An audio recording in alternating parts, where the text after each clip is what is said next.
Welcome to the Derek Loudermilk Show. This is episode 359 with Tyler Ellison and Ryok.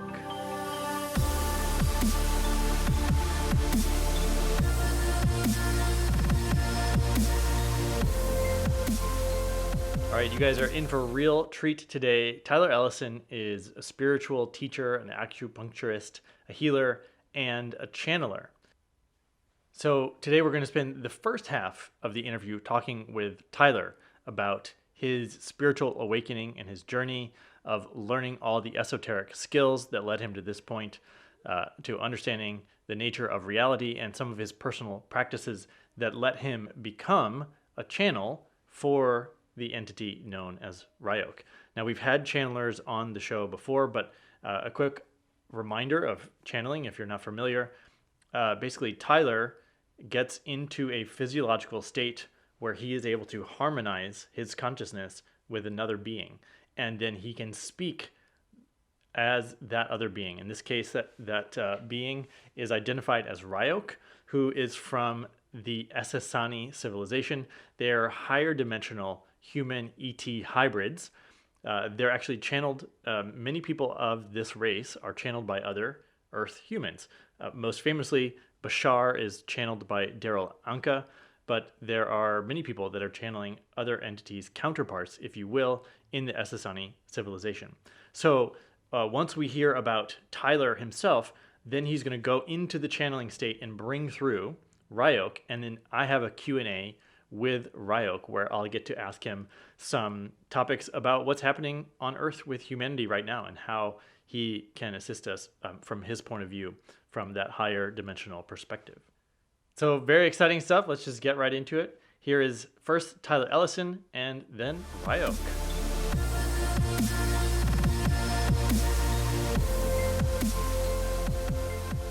Hey, Tyler, welcome to the podcast. Derek, thank you for having me. Very exciting to be here. Yeah, I'm curious to see where this goes. I feel like there's it's maybe your appearance here on the show is even more unpredictable than some other guests who I've heavily researched, partly because we're going to be interviewing you and interviewing, you're going to be doing some channeling. So let's just start with, how did you get into this? How did you come to be channeling other entities? Yeah, okay. So back in the 2012 time period, where a lot of people were starting to have awakenings of different degrees, I also started having my own awakening. And what that means to me is recognizing that what the mainstream culture is offering is ultimately hollow and is not a place where true fulfillment can be found. So I began to research and explore into alternate culture. That began with meditation, that began with breathing exercises, that began with just synchronicity bringing me people who were kind of already on that path, who for a certain period of time mentored me a little bit. And it led me into the world of channeling just through looking for a way to contextualize from a higher perspective what these awakenings meant and where they were bringing me. So the first channel I really got into was the channel Daryl Anka, who brings forth the extraterrestrial entity known as Bashar. And I really dove into that material. Very advanced metaphysical concepts, ideas that I had never heard anyone put into words, but really deeply resonated with me. And for a while, a lot of my listening to that was just out of fascination. Yeah. Like I was so mind blown with what was coming through. And then I said, well, what happens if I apply, like in a really dedicated way, the teaching that this being is bringing forth, which is a teaching pretty much on what Joseph Campbell would describe as the hero's journey and the premise of following your bliss, right? So that is essentially all this entity, Bashar, communicates. It's the crux of his message is follow your highest excitement. And I really began doing that. And within no more than a week, everything in my life changed. Everything very, very quickly. I started having psychedelic experiences just through being in nature and exposing myself in a more shamanic or meditative way to the elements. And things got very psychedelic. I had a full-blown clairvoyant activation where I was in my room and I started having visions. I started seeing like Native American people. I started seeing very complex geometries. I started traveling astrally through that state. And then when I returned to a more conscious state of being and I opened my eyes, it was like I was in the spirit world, but while in my bedroom. I open my eyes and I am looking at my body. I can see what in yoga they call the nadis, right? These energy channels, golden energy channels all over my system. I was seeing orbs of light flowing all around my body. And I'm looking around my room and I'm seeing these strange, almost animal-like, like I would describe them as Chinese mythical animal-like beings. And I was like, whoa, what is happening? And I sustained that for as long as I could, but eventually I left the bedroom, which was sort of the container for that space. And then very quickly, the visionary quality decreased. But it really got me thinking about, okay, what's actually happening and what is actually real if I just had that experience through meditating in nature and then going into my room. And right around this time, I started seeing strange things in the sky that at first I thought were constellations. They were triangular in nature, essentially equilateral triangle shape, but very big. So you would think, oh, that's a constellation because there's just these three stars that seem, very far apart. And I would see them while driving. And then I noticed one day while driving, no matter where I went, I could see this triangular formation in the sky. And I was like, that's weird. Like, it's not stationary. It seems to be moving. And it happened a few times. And one time I just stopped my car and I looked up and I watched it continue. And that's when I was like, oh, that's not a constellation. That, I don't know what that is.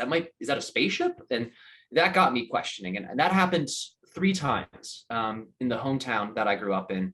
And that was Delaware. That's where I'm from originally. And then when I moved to Connecticut, which I moved to mainly for acupuncture training, I had a much close encounter with a bunch of people. It was at least 4 of us all together. And we were driving on the highway and there's forest on both sides of the highway. And I'm looking up and all of a sudden I see not a constellation version of the triangle, but an actual triangular craft, like 3D solid craft hovering above the forest. And none of us spoke when we saw this. We all saw it and immediately was like registered as that's not something we have a context for. We have no reference for that. What the heck is that? And in my head, I'm like, this is the same stuff the channel Daryl Anka saw. I'm like, I'm getting this too. What the heck? I was like, this is crazy. I'm like watching that world that seemed almost fantastical come to life in a solid way. And that got me really curious into channeling. So I just began practicing. I attended a few different classes. Most of them were videos that had been released online, just YouTube stuff. Some of them were very advanced, but have since been taken down. I think, not because of like censorship, but I think because the person who released the class was like, oh, this is supposed to be private. So they took it down.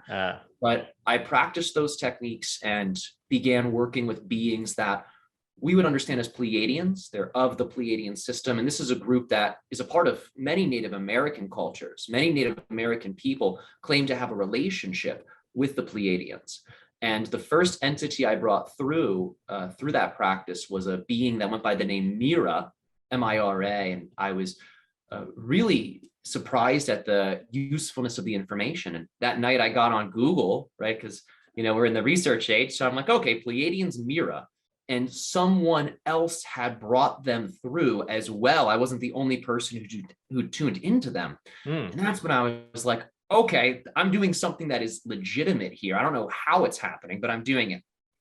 So I just kept practicing, refining, and eventually I made contact with the civilization that Bashar is of and that the entity Elan is of, which is the Essasani civilization.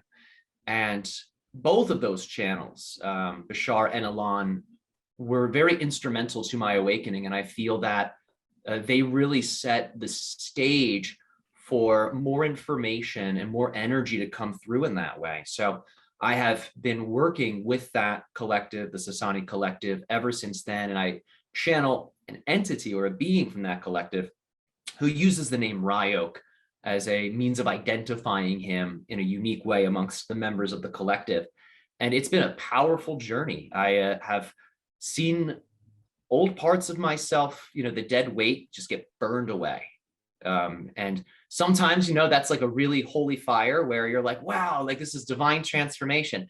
And other times, it feels like the fires of hell. You're like, whoa, I feel like this is so much power. It's so much transformation. What do I do? So that road was not always easy. I didn't have a mentor going through it. So a lot of it was trial and error, integrating that. But at a certain point through the practices that I do, I focus heavily on Hermetic practices, Taoist practices, and working with the mentors that I did through those practices, I was able to really get a stronger sense of stability in that process. And it really has assisted me in evolving myself, which allows more information to come through. And it's also helped Ryok to evolve too, because every time I channel him, there's this blending that takes place. So as he evolves, I'm evolving. As I evolve, he evolves. So it's this very positive feedback loop.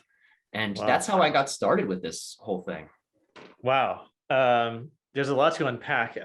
I seem to recall Bashar, Daryl Anka also started with a car ride and a craft and a very similar experience.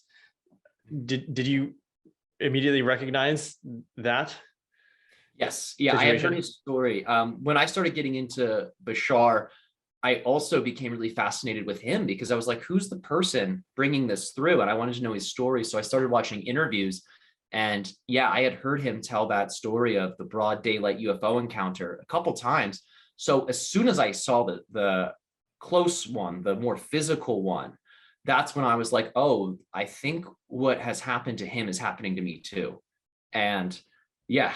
Did you ever get confirmation as to whose ship that was? Ryok has said that it was his. Yeah. Okay. Because I know the TR-3B triangle shaped UFOs are like US military technology. So it seems like there's multiple triangle crafts out there. Yeah, absolutely. And it's interesting because Connecticut, right, it's where I'm residing currently for a little bit longer, is a place there's tons of military bases. I mean, that's a huge thing out here, and research sites. I mean, there's a lot of that. So I definitely considered that. I was like, what if that was government craft, or what if this whole thing is like some, government conspiracy, that whole narrative went through my head. But when I look at everything that's been happening, it's like, if the government's responsible for that, oh my God, they must be doing some Kundalini yoga in those smoky rooms, But yeah, I have to say it's only brought goodness into my life and evolution into my life. So my hunch is the telepathic hit I got from Ryok of that was connected to him and his people, based off what's happened in my life since then, seems to be incredibly authentic. Yeah. My wife wanted me to ask you if you ever, in the beginning, like this vision you shared with seeing your body and the balls of light in your room, did you doubt yourself? Did you feel like you were going crazy? What was going on? I was in a really powerful state where the only way I can describe it is my original spirit, the dimension of ourself that we are before we inherit or develop the acquired personality, the ego, started shining forth unapologetically. And that deep remembering of the original spirit gave me this amazing confidence in the experience, where I recognized the experience was so dramatic, so I would never forget it. So I would always know what I had seen and what I had experienced. So no matter how deep into a forgetting I may go, no matter how challenging my path will get, I'll always have that experience to remind me of the underlying nature of this seemingly material existence. Mm. And so going back, I kind of want to go through this a little slowly.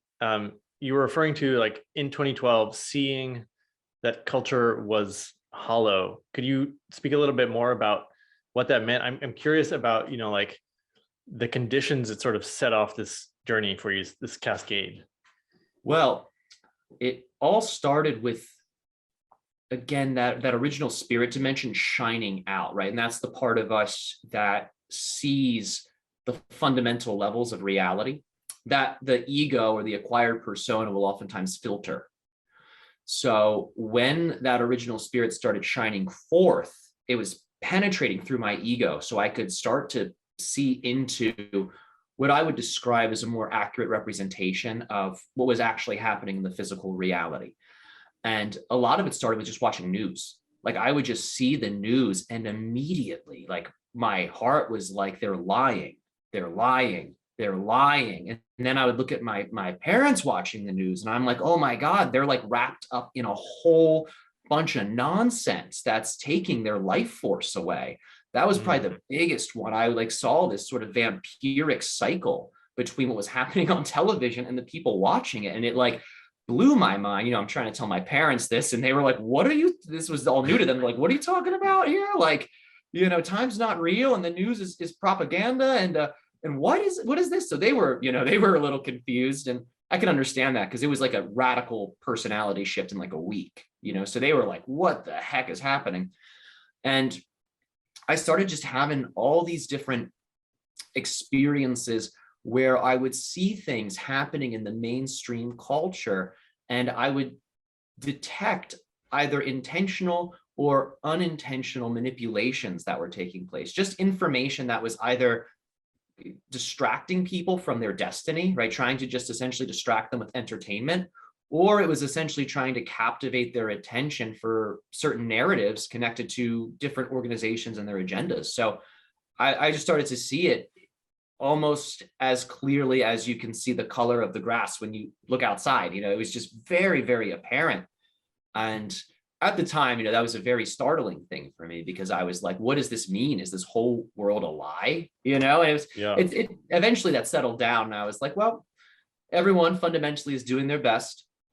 Even people that are doing terrible things, right? They're doing their best. It's just their karma. It's their path. It's the passage they're going on, and they won't be there forever. So at first it was very extreme in terms of how I perceived all of that. But through a lot of the practices, I mean, one of the focuses we cultivate is compassion, right? Benevolence, virtue.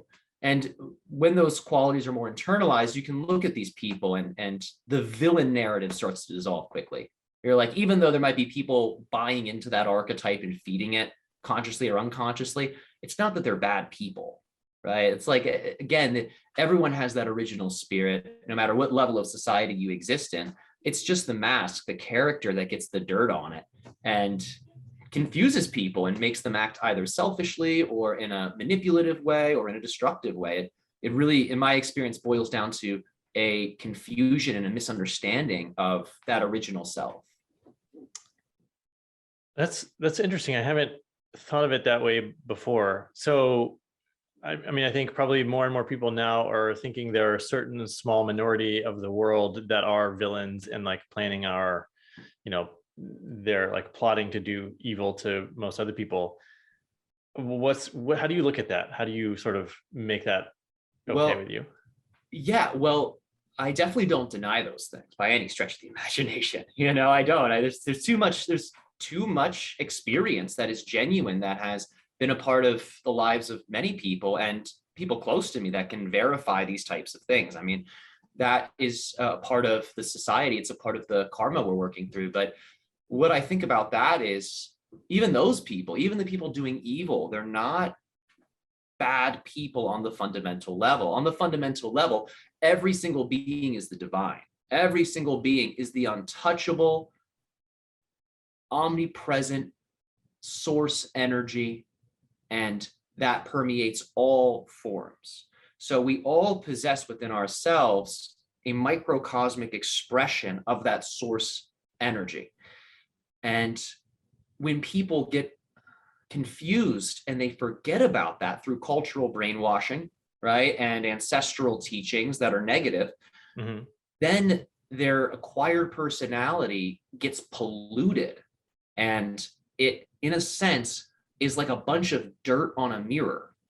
So that original spirit, that original self, that source link's not able to shine forth. And in Taoist philosophy, or just in Chi philosophy, right, whenever there is a blockage and energy's trying to move through it, it translates as pain, right? That's what the pain is. That ranges on all levels: physical pain, emotional, mental, spiritual. That is a blockage, and something's hitting against it. So there's something trying to be birthed, but the blockage is limiting that process, and it creates pain. And when people don't understand that, they take their pain and they vomit it onto other people, right? Or they try to act in a way that's dominating or hierarchical in a negative sense, or in a way that is power hoarding instead of power sharing, right? That comes from people that are in pain and are confused. So even though evil on the ego level may be a genuine experience, and I definitely don't deny that, I see it more as a transient type of process. I don't see it as an objective force. I see it as a force that has only come into existence because of this incongruency between the acquired personality and the original self. Wow, that feels like perhaps the healthiest way of looking at it that I've encountered, because it gives room that everything's going to be okay, but it also explains why they're acting the way they are. Oh, okay. Yeah. Gosh, there's so many ways to go, but so you started off, you had that experience and you believed it, and then it sounded like you were getting positive reinforcement right away. Your life was changing really fast.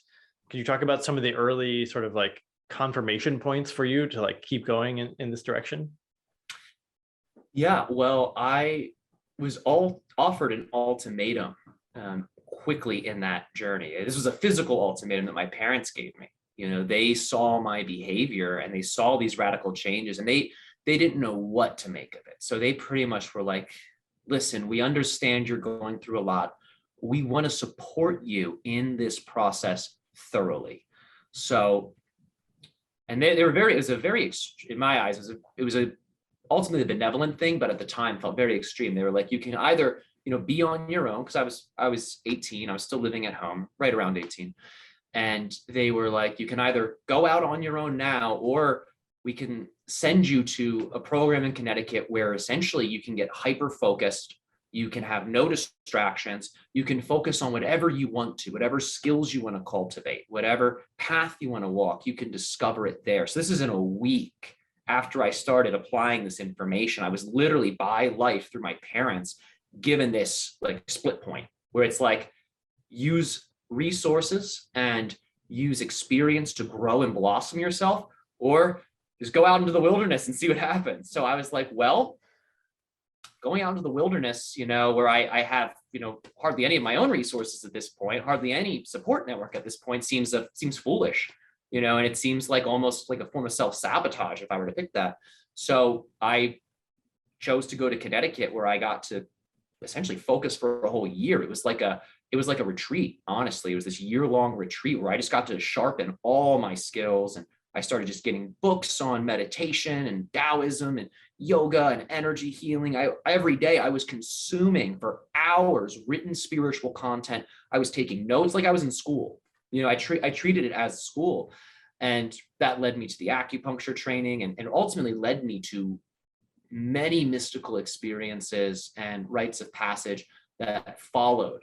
But that's one example. I mean, as soon as I started doing this, immediately I watched everything in my life shift. Friends I had no longer connected to me. True ones, you know, those like really good friends that are the path, right? They say there's two ways of seeing it, that the path includes good friends and good relationships. And the other way of seeing it is the path is good friends, good relationships. And those people stuck by me, and I got to watch what no longer served fall away. And I got to watch what was authentic and life affirming manifest and get stronger. And it was a really blissful ride for a while, you know, a really blissful ride. But at a certain point, you know, you come up and then you settle down a little bit, And when you settle down in the valley, sometimes there's some shadows in the valley, right? Maybe the mountains or the trees are obfuscating the sunlight. So it also led me into the exploration of the lunar self or the subconscious, where I had to then get in touch with many of the things I had repressed in my youth, and a lot of the things that I believe are ancestrally a part of my lineage. All that stuff started coming up because I had ascended so high into that positive direction. When I dipped back down, even though things got darker, there was all of this momentum and power that I could then use in those processes. So it immediately catalyzed a healing journey, a very deep healing journey. And I don't claim that journey to be over by any means. I think there's always going to be something to let go of, something that is limiting the true self or the original self. So I still practice these things that are designed to help me release attachments that are negative, or are designed to help me release energies within myself that are negative. But that path and that shift into Connecticut, through giving me that time to train and study, I learned all these modalities, and eventually went to a professional school for them, University of Bridgeport, for their acupuncture program. And really it got me on the path of exploring healing and wellness, and not just in the material way, right, in the more energetic sense, so I could offer that to people. And ultimately all those energy practices and research got me into a place where I could then channel. I don't think if I had not done that, I'd be able to channel like I do. I feel the reason the channeling has so much power behind it is because of the cultivation I have invested into that direction, and that space in Connecticut. And then following that year-long retreat really gave me more than enough resource and experience to take that and ride that momentum forward. This year-long retreat, it sounds like Professor X's school for gifted children, or something like that. What was the actual place that you were? So it was essentially a place that's designed to take people who are going through all types of different challenges. So some people are there for behavioral issues. Some people are there because they're drug addicts. Some people are there because, they're traumatized, and some people just kind of wind up there because they rode the same kind of dragon I rode. There's people like that show up there. So it's people who are going through a challenge and really need a space to focus. So I would describe it as a reintegrative healing center, where it's designed to sort of hermetically seal you for the first phase of the program, right? And then the later phases, you then are allowed back into society, and you can volunteer, you can get a job. And then at the very last phase, it's pretty much like you're just living by yourself, and your only responsibilities to that program are checking in, right? Checking in. There'd be like group counseling sessions, attending those. But once you're out of it, you're out of it. And the hope is the people whom are there because they need to heal something, through all of that time and experience and attention, will have healed themselves sufficiently enough to then become a grounded, functional member of society, which was ultimately what I needed, because I was literally walking around like dancing, singing, telling people time's not real, and this is a hologram. So that's like really fun for a little bit, but if you don't move through that phase, you get labeled delusional, and you're seen as essentially an outcast or an actual alien amongst humans, and no one can relate to you. So for myself, that was an instrumental time period. And the motivation of your parents to send you there, or did they want you to get back to normal, or what was their like? Well, they wanted me to become independent. Okay. They wanted me to be able to move through this program and essentially become totally self-sufficient, to use it as a launching pad.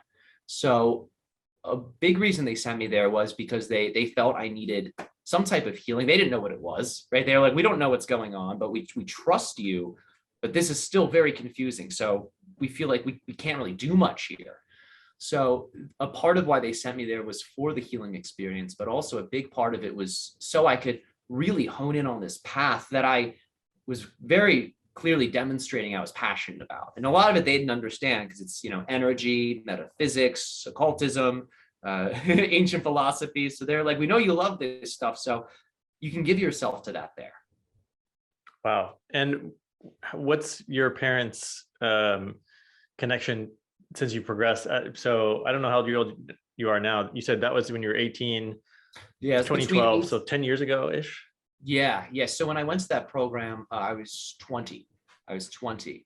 The awakening thing started right around 18. So reflecting on this, sometimes the dates get a little fuzzy, how time gets, but Because it was time, right yeah. around when I was 20. So I'm 29 now. So it's been almost 10 years, which is really cool. And can you ask that question again? I Yeah, I'm actually curious sort of. about your parents' relationship to what you're doing now. Oh, well, they know it's working. They don't understand it very fully, but they know it's working. They know it's assisting people, and they know it's assisting me in fulfilling why my purpose is what it is. It's assisting me in being here and being functional and being successful, not just in the material world, but also in the spiritual world. So to them, my thoughts are they may not understand all of it, but they see that it is not only making me happy, but it is also a successful thing. And in their eyes, I think the more capitalistic perspective, if it is materially successful, then it is inherently successful, which is, very questionable. But I do understand the reason why they support me in this. Yeah, and what a gift to have parents that facilitate and support to some degree rather than like actively trying to disrupt someone's path. My parents are the same way. They're just like, yeah, you keep going. It's a huge relief to not have to battle against people that are close to you.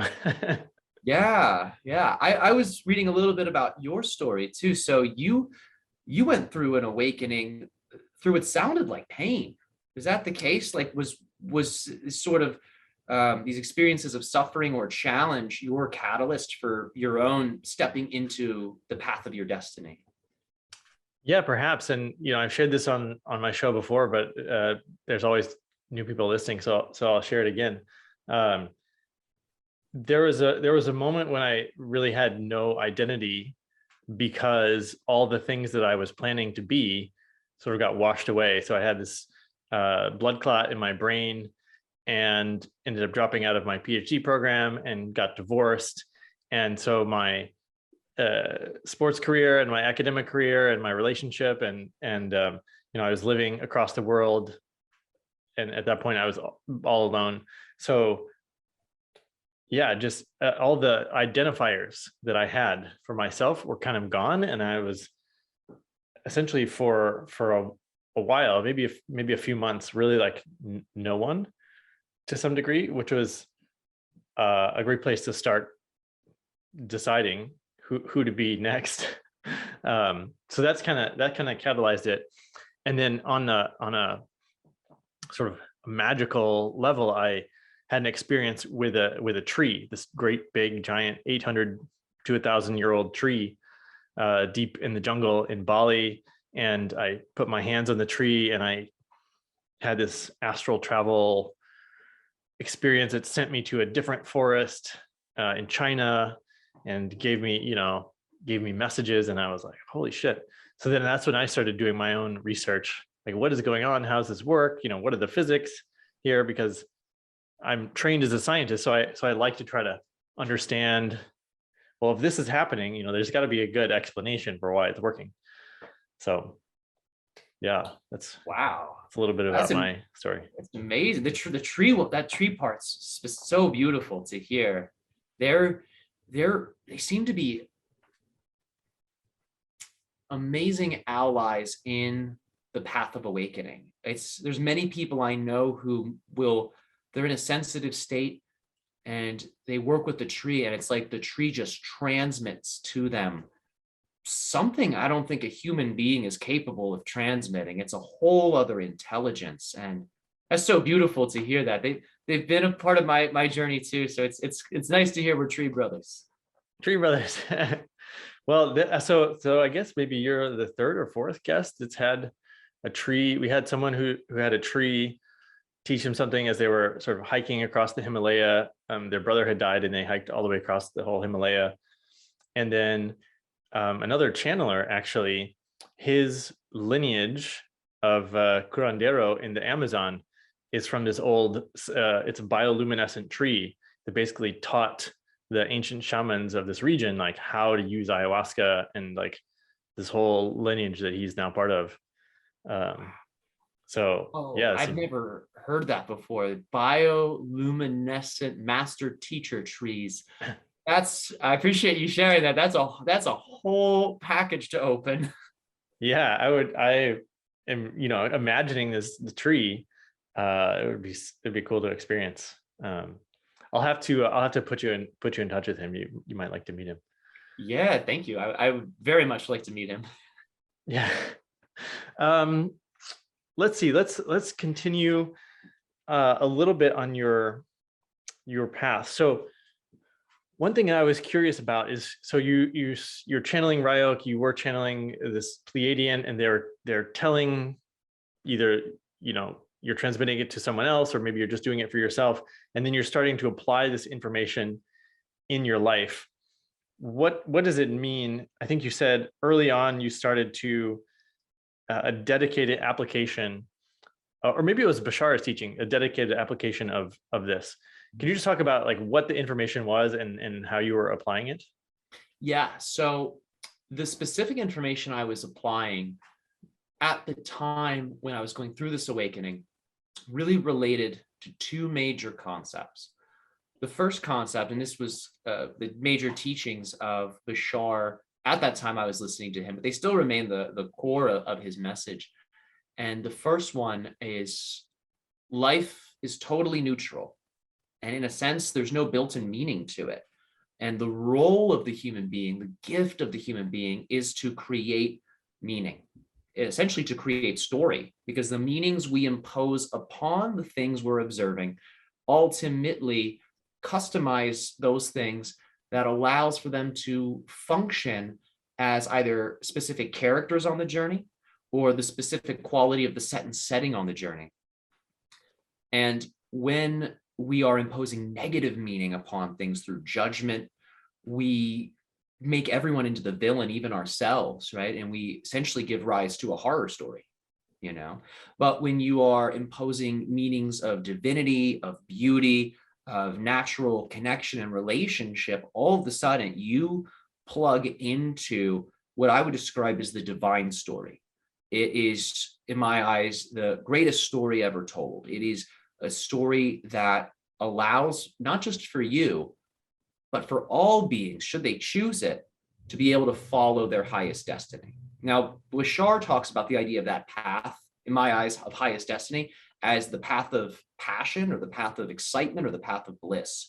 So the second concept that Bashar shared that I really gave myself to, and still do to the best of my ability, it is the following. It's this thing he calls the formula. And I won't give the whole thing because there's a lot of nuance to it that's important, I think, to maintain. But what I will say is this: it has to do with the idea of, in the moment, observing from a place of neutrality which kinds of choices, inner or outer choices, are the most connected to the feelings of excitement, bliss, or passion. And once you have identified that, the idea is to follow that path, follow that choice.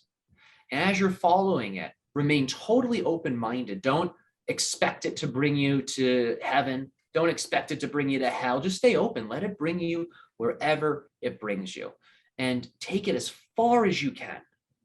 And when you cannot go any further with it, remain in that blissful state, choose to remain in that positive state, and then observe from the here and now, what is the next option, inner or outer, that represents that excitement or passion or joy.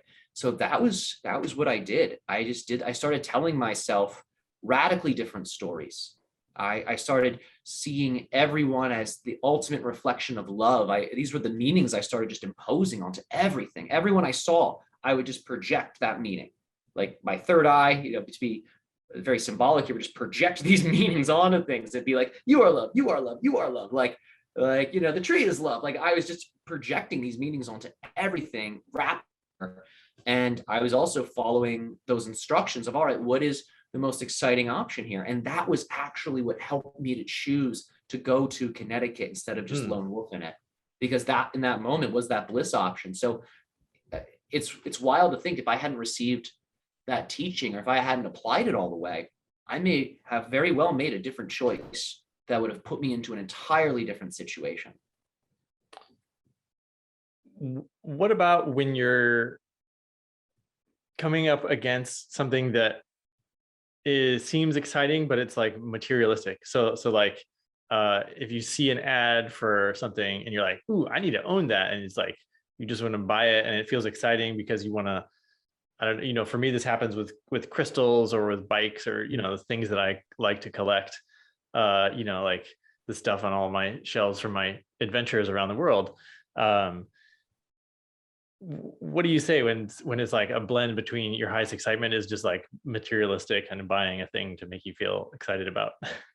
Yeah. So sometimes buying the thing is definitely the most exciting option, like, for sure. Right. It's like, material possessions are great. It helps us feel stable. It helps us feel appreciated. It helps us feel cozy and safe. I mean, there's nothing wrong with being prosperous, nothing wrong with being wealthy. There's nothing wrong with living elegantly by any means. Anyone who says that that is not a spiritual thing is buying into religious dogma that encourages people to remain in poverty. So it's not, the divine doesn't want you to not have nice things.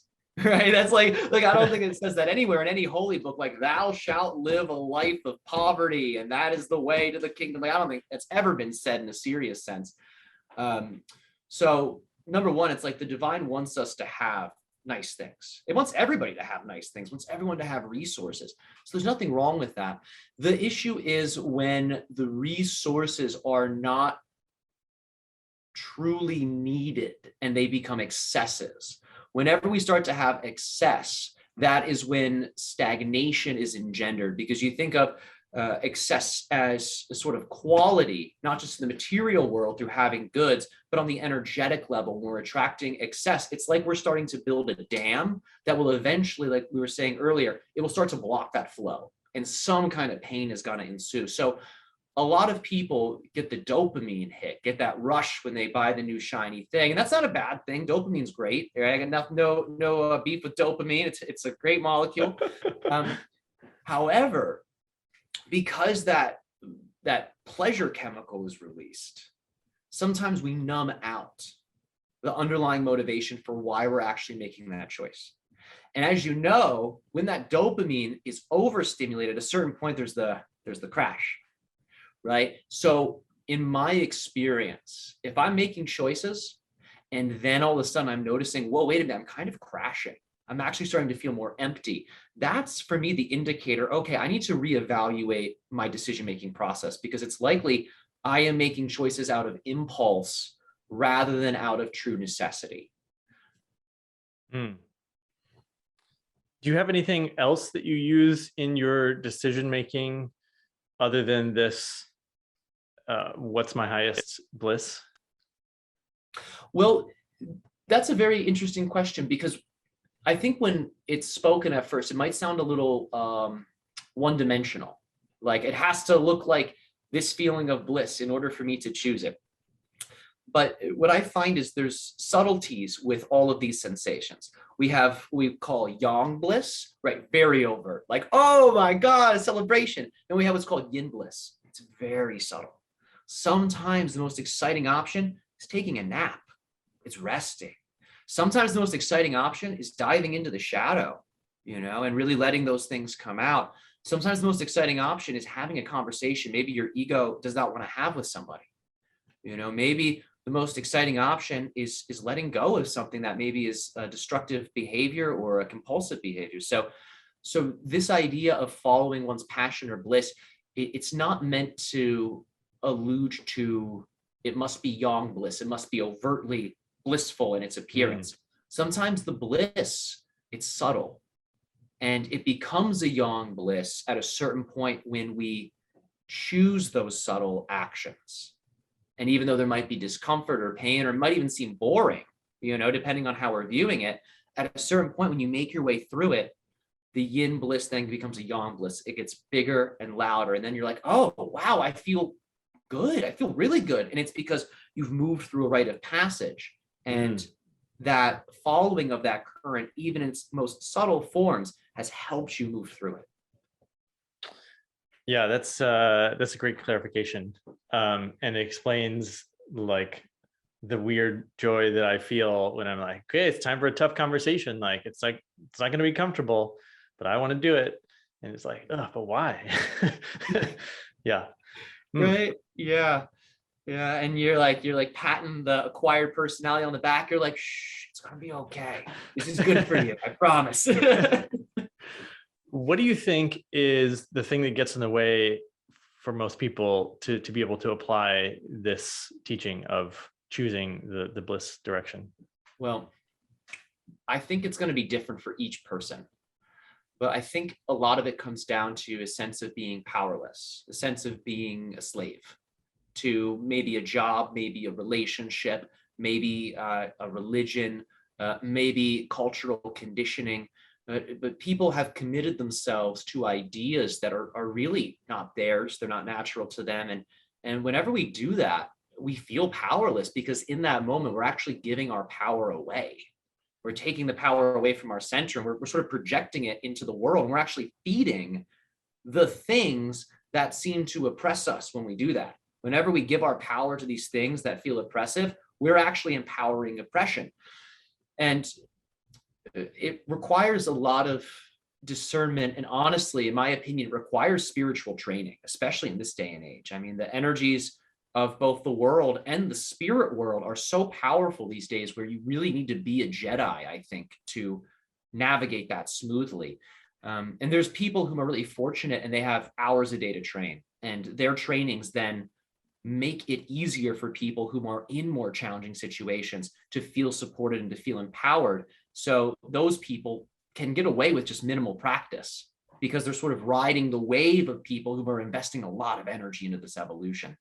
But ultimately, I think what's needed is for people to create for themselves opportunities to have an experience that reminds them of the original self and reminds them of their power. And as soon as somebody gets a reminder of their own power, as soon as someone gets a reminder of the original self, all of a sudden they're like, wait a minute, this thing outside of me that seems completely powerful now doesn't 100% seem as powerful as it did because now I'm seeing there's power in me. And from just that baseline empowerment, people can start to feel motivated to make some of these changes. The reason the spiritual practice is important is because we think of the body as a battery. The organs, the bones, the glands, all of it can store energy. And that's a lot of what we focus on in the Taoist training, the Neigong or internal cultivation trainings.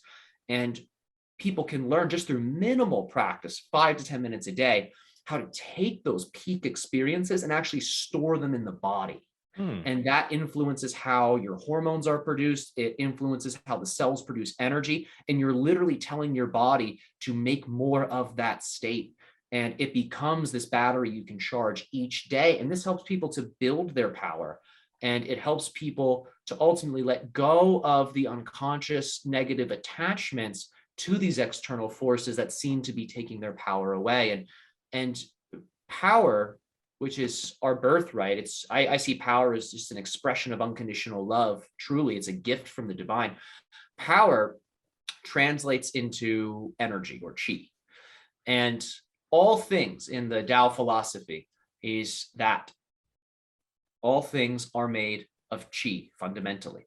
So when you change the energy state within you and you change the vibrational state, it starts to shift all of the relationships. It starts to shift all of the dynamics. And it's almost like within a life that might seem like a prison, a portal opens up, some kind of opportunity, some kind of doorway. And if you've done the practices, whatever they are for you, whatever your way is, if you're doing those things and cultivating them, you'll see that portal when it opens and you'll have the confidence to walk through it. But I think a lot of people, they aren't cultivating that momentum. So these opportunities may open up, but they never see it. So the point of internalizing these peak states is so you can see these magical doorways that open up in your life. And sometimes it's an unexpected way. Sometimes it might open up through having to face something that maybe you've resisted for a long time, or maybe it has to do with accepting the invitation of someone who you don't know very well, right? All these interesting doorways and portals can open up. And the trainings help you to be prepared for those moments so you can detect them and know that the divine wants you to walk through that portal because it wants the best for you, because it is you and it loves you, you know? So that's how I feel about what people can do on a practical level. The basic exercise we teach in the Taoist trainings is the inner smile, the 5-organ inner smile. And it's all about breathing color into the 5 major yin organs: the heart, the spleen, the lungs, kidney, and liver. And we say that these organs represent the 5 major elements. We say that they are portals to the level of the soul and the spirit within a person's consciousness. So when we're blessing these organs with breath and color, we are opening those very portals I spoke of within ourselves. And as that builds, you start to see them around you, and you start to see how everything is a portal. Every action and every choice opens up a door into a new reality. And through the cultivation of those energies, you can see what actions may lead to what type of reality. You might say, whoa, if I respond this way, I feel like I'm going to like invoke like hell or something. But if I respond this way, it's like I feel better. The other person feels better. Stuff gets better. So through that 5 to 10 minutes a day of just cultivating these loving energies in the body, you start to charge that battery. Wow, fantastic. That's what I was going to ask you, is like, what is the specific practice? Is there a resource that you recommend, or a video that we can link for people to learn that? My Patreon page covers these materials. We're going over these Taoist practices now. We were focusing on high magic, hermetic magic for a little bit, and we're starting to shift now into internal cultivation. So the Patreon has access to all of these things. And if people are looking for something they can do right away, one of the major teachers of this method is Grandmaster Montauk Chia, whom is the Grandmaster for the Universal Healing Tao lineage based in Thailand. And I am trained in that lineage. I have worked with them for a long time, certified in many of the different levels there. And his books on this are wonderful. I think has over 80 books that he has written with different authors. I mean, he works with all these different people who assist him in writing these books, and they blend all these wonderful teachings together. And you can absolutely find very sophisticated, in-depth explanations of that technique just through purchasing one of his texts on the inner smile. And it's very good. It's very good material, very accessible too. That's what I like about it. It's not something that's going to overwhelm a person who's just starting this journey. You could get the book, and if you just believe that these techniques will help you, because it does require your consent, right? If you're doing it and you're like, this is not going to do anything, you're blocking every single effect it could possibly produce. So there is a bit of belief involved. You have to say, this will help me. I don't know how, but this will assist me in the journey. And if you give into that idea and do just 5 minutes of practice each day, you will start to see a lot of things change. Super cool. This might be a good time to have you tell people a little bit more about, where they can find your work.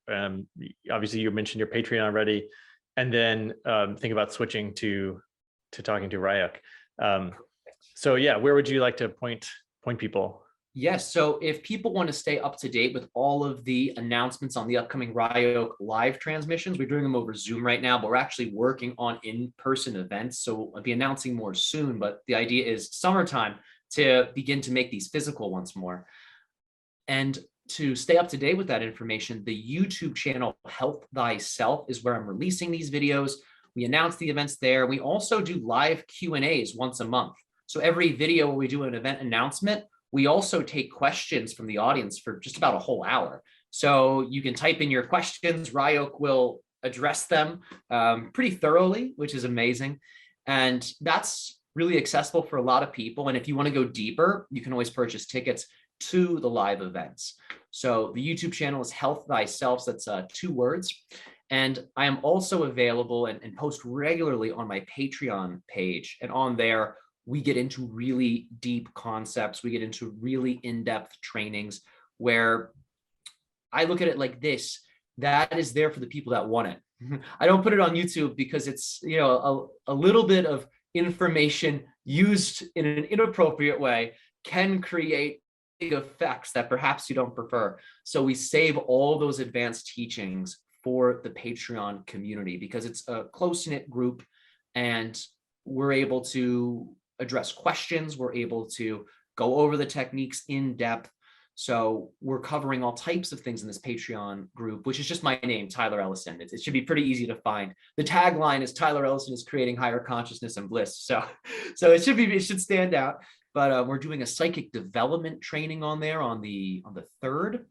And it's the February the 3rd for people who want to develop some of these abilities, be it reading the energy of objects, be it reading the energy of people, be it astral traveling, and more. We're going to be getting into a whole bunch of stuff, very comprehensive program. And there are also very powerful group energy activities that we do on there to bless the planet, to assist people who are in challenging situations, and to ultimately bless everyone who joins the Patreon community. So it turns into this global and personal transformational vortex. So this is something that we're starting, and I'm calling it the Dream Team. And we already have people who are like, yeah, I want to be a part of it. And it's just group energy work where we get to create in our own personal lives beautiful shifts, which then ripple into the collective through the network that connects us all as the nodes that we are.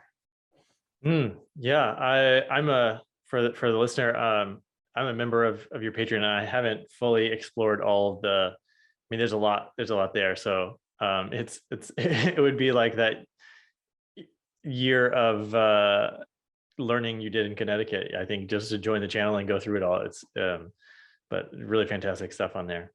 Yeah. And I'm just appreciating learning more about you and your individualness. When I first encountered you, like I was mostly listening to the Ryok stuff. And so actually I wanted to ask you this question, so I might as well. A lot of the stuff you're putting out there is Ryok, or, which is like him and you blended together. But, and then there's like you and the stuff that you want to teach and what you want to do. How do you market that successfully, or how do you keep them separate in terms of like how people know you? And you're not just Tyler the Ryok guy, you're doing all this other stuff. Can you speak to that? Yeah, what's really nice about Ryok is, and I was really just humbled with how synchronistic everything is after I realized this in hindsight. But Ryok, when he first came through, specifically was like, I teach other hybrids, and specifically hybrid children, young extraterrestrial hybrid beings, how to work extra dimensionally, how to use these natural abilities that they have to shapeshift reality, to craft the lives they want, and to ultimately assist these hybrid beings in expanding into all types of different worlds and realities. So he's sharing these techniques for extraterrestrial beings that he's training. And I was always like, wow, that's so cool. And then I started stepping into this role of being a guide in relationship to these techniques. And I realized, like, holy cow, I'm doing the same thing on Earth. It's this very beautiful parallel. So the way I look at it is this: some people really just desire information. They desire the teachings, or they desire the insights that this being provides. And for them, that's enough. That's their path. Their path is to absorb this information, to internalize it, and to apply it. And that may be all they need. And that's totally great. At every level, every choice is needed and is totally valid. Other people, they hear this information and they feel that it's pointing to something very deep within them. And they desire to know that place. And for people who become really devoted to their own cultivation and to exploring themselves through the theme of mysticism and magic and energy, the Patreon videos and those teachings then become very attractive to those people. So both of these ways of offering service have their own unified vortex that they create together, but they also have their own personal ones. So the collective energy generated through both of those forms of service just attracts everyone it attracts. But once people get close enough, they're able to see the two different vortexes, the two different vortices that are there. One's mainly just the teachings and information, and they'll go there. For other people, it's the trainings, and they go there. So it's a system that's built to attract as many people who resonate with this as possible. And once they get close enough to it, then they're offered even more options where it's like, hey, if you just want teachings and to talk to these channeled beings, here you go. If you want to learn to do it yourself or to explore other skills, this is also here. And it's a nice way to really provide a form of support for folks who are walking these different paths. Yeah, I can see that. That's perfect. It's great. The last thing I'd love to plug too, Sure. before we shift, is the email address that I use. So we're about to make everything automated, which you also have helped me with. You gave me some great tips, Derek, on being able to just really fine tune the structure of this ship. So I appreciate it. But in the meantime, for inquiries on private sessions, be it for psychic skill development or for the Ryok channeling private sessions, my email address that I use specifically to address those inquiries is tellison700@gmail.com. So it's just T, like the first letter of my name, Ellison, my last name, 700@gmail.com. That's how people can get in touch with me for these services if they would like to explore them in whatever capacity. Perfect. Thank you. Yeah. I love your picture, by the way. You as the Crusader. That was really cool when you put that up on the Zoom. I was like, oh man, more details about you, Derek, which is really, really fun to see. That's a really fun story. And we were in Slovenia and staying in this castle. It's like a 5-star hotel that we were doing a social media swap at the time. And there was a woman singing and playing this medieval instrument, a lute. And I was interviewing her, as I do with almost everyone, about how she began to be like, she was serenading the diners, but like in full medieval regalia. And I was like, who is this woman? And she said, well, I actually own the castle down the street. Like, why don't you come over and visit me? And I was like, okay. And her partner, her husband, was a combat instructor, and like she had a full armory, and we learned sword fighting, and it was just really amazing. Oh my God, man. Wow. My friend, you have a very magical life. That's unbelievable, man. And thanks for sharing. When you share these things, which I'm so appreciative that you do, it shows everyone what's possible. These are like, even though it seems to happen to only like a few people, I mean, these are the types of things, these are the portals, right, that I know you've walked through. These are those opportunities where you were like, yes to the lute player. Let's see what happens. Then castle owner and, combat training, all these beautiful things, man. Yeah, it's so funny you're mentioning Bashar and the hero's journey. That's for a long time, my show was called The Art of Adventure, and I identified as a professional adventurer, and the hero's journey was just a big part of like how I viewed my own character in life. And I didn't realize that about the Bashar teachings. Yeah. And a note on that too, this is just for everyone listening. It's like we all are the heroes or heroines on our adventure, or whatever you identify as, right? These aren't talking about gendered expressions. These are just talking about what we call yin yang Shiva Shakti energy, which we all possess in different proportions and balances. So when you step into your destiny, you automatically become the main character. But the beauty is, so does everybody else. Everyone else immediately becomes instantly significant, where it's like, wow, this person's also the main character on their journey, even if they don't see it yet. That's totally cool though, and then we get to share that type of empowerment with the folks that we come into contact with. And in my eyes, that's how the awakening, which is just the realization of the divinity, the source within you, occurs through people being reminded, oh, wait a minute, I'm a character being dreamt by source. And there's this whole path that I get to walk if I choose it. And I never have to, but I totally can. And it changes everything about the life. Wow, yeah, that's a great way of looking at it. Just everyone is a leading character. Wow, cool. Awesome. Well, so how should we get into this? Well, you want to tell us like what people should expect a little bit? Yeah, thank you for that. So it's a really good way to start this. So when Ryok comes through, I never know exactly what he's going to say. I only know two things when I'm going into this. He's going to say hello. He's going to say goodbye. Everything in between, I have no idea.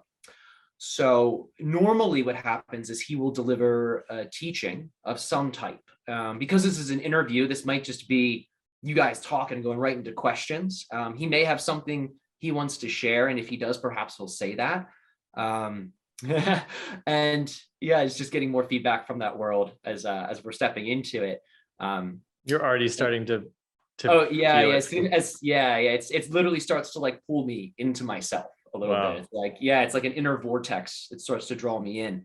And yeah, I think if we go through it as a Q&A, the specific things he wants to impart are going to be imparted automatically just through the dialogue. So when I bring him forth, feel free just to engage with him in whatever way you prefer. I know you've seen some of the channeling, so you have a flavor for how interactions with him can work. For everyone who's new to this, Ryok specifically identifies as a hybrid extraterrestrial being. So his world to us almost would appear to be sci-fi. And he offers so many messages and forms of guidance on how to create your reality, the underlying energetic nature of reality, and how to develop some of these abilities, or in yoga, what they call siddhis, right? These mystical talents we all possess that are our tools in the tool belt on this journey.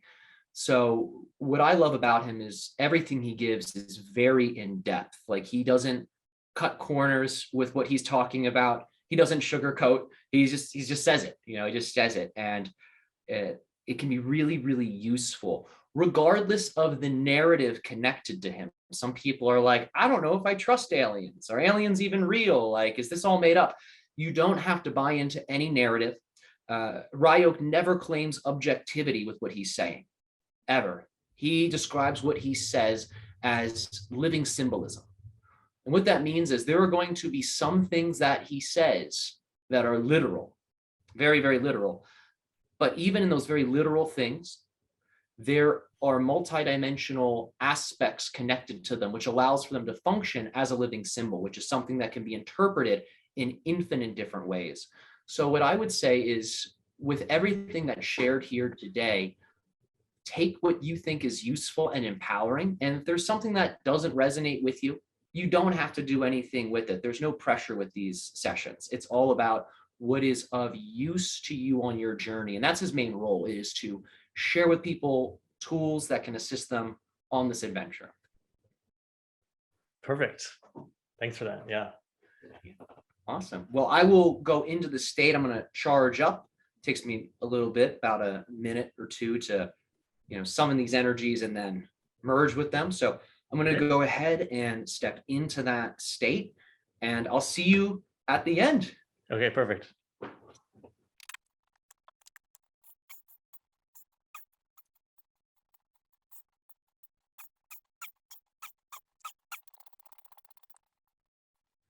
It is our species' highest joy and passion to be able to have this particular co-created interaction with you this day. How are you doing?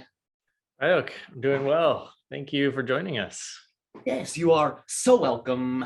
How may we be of assistance or service to you in your explorations of physical reality? Well, I've got a whole bunch of questions that I might ask. So should I just start, and maybe we could just have a dialogue? Yes, that is all right with us. Great. The first question, this is the third time I've had the chance to ask you questions, actually a couple of Tyler's private sessions. But the first time I said, it's great to meet you. And you said something like, actually, we might have encountered each other before. And I didn't get to follow up on that, but I'm really curious what you meant by that. There are a few different meanings that we're implying through what we have shared. The idea is all interactions with us that you experience through channeling like this are the result of underlying energetic relationships and experiences that have been had by those whom are engaging with us through the channeling on other levels. So for many of you, this represents astral encounters, either through meditation or through your dreaming states. For some individuals, it represents me knowing what you might call their future selves, whom have existences within my civilization. In addition to this, my species is not bound by space or time.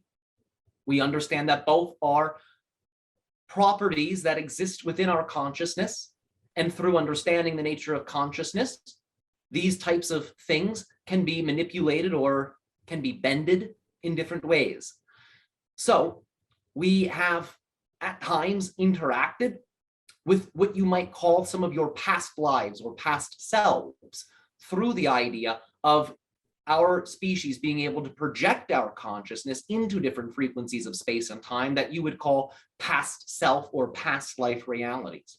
So generally speaking, whenever we share with people we have interacted before, we are normally referring to one of these three major means of interacting. Now, for yourself personally, if you would like this, we are able to share this. Yes, yeah, please. You have a particular, what we call oversoul connection. And the oversoul connection represents in many ways a high frequency nodal point of consciousness that expands, you could say, outwardly into different realities, expressing as different incarnations. And you yourself have a particular future lifetime that exists within my culture, within my civilization. So this is one of the ways that we are able to recognize your frequency. In addition to this, we have had interactions with you on the astral, more so in dream states. Cool. So this future version of myself, is that someone you know? Is that like a friend of yours? What? Can you describe that? Part we will be brief on because there's a bit to unpack there. However, we have interacted in that way directly. We are all friends. We are all family within my civilization. So yes to that. However, there has been direct interactions between myself and what you would call your future counterpart. Cool. Does that future counterpart have a name?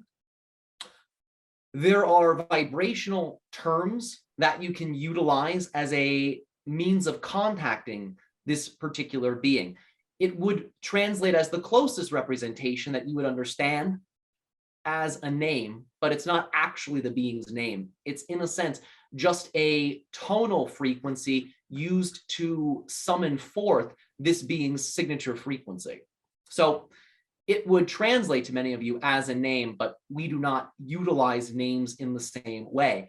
If we were to actually utilize names, they would be very fluid because we are always changing, we are always evolving. Therefore, different names at different times would more accurately represent us than perhaps names that are hardwired, such as what many of you create within your physical reality experience through the names that you are given at birth.